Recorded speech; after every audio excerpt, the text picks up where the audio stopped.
reason I felt this was a different experience was actually when I was on stage and looking at the audience, and they seemed to be reacting in a different way.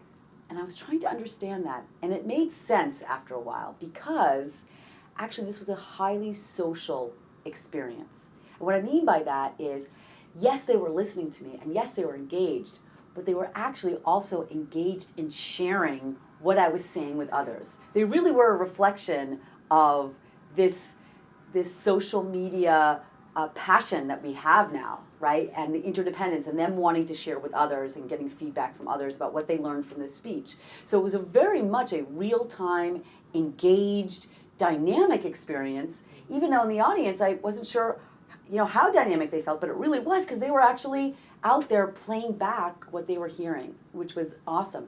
And I think the reason why this happened so much in this particular moment, in this particular speech, was that the engagement around the speech and around the conversation that I was going to be offering them started way earlier, started actually through an article that I was interviewed for Convene magazine, and then there was a lot of social media around that article and around the speech, and so already there was this momentum starting, so that when I asked people to tweet while I was speaking, they did, and they just continued that conversation while I was engaging with them on stage, and then continued the conversation after the fact through social media. So it was a great experience because it wasn't just those 35 minutes or 40 minutes on stage. It was actually weeks in the making and then days post that the speech had value.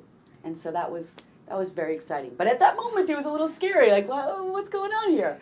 But then it was very fulfilling at the end to see how that transpired. It's like NFL football, right? NFL football, if you're a football fan, for the longest time was basically a moment in time, a couple of months in time. And then they realized, wait a minute, we can engage people 365 days a year, 24 hours a day, if we just leverage the digital space and leverage social media and recognize that people want to engage beyond just the hour or 2 hours they're watching the game or the whatever number of months that they're experiencing the football season, right? It's the same sort of thing, that there is tremendous longevity and dynamism to the experience of a speech, right? It's not just someone standing on stage reciting some words.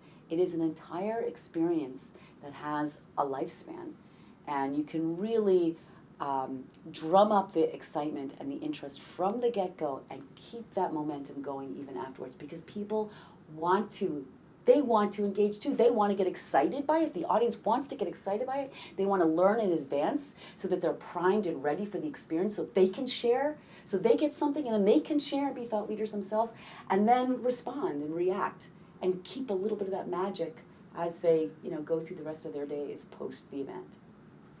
And little did I know while I was on stage giving my all about this topic, and engaging with the audience, that kind of real-time engagement that I was experiencing with the audience, both kind of physically but also virtually, led to the fact that within 20 minutes of me speaking, the conference was trending.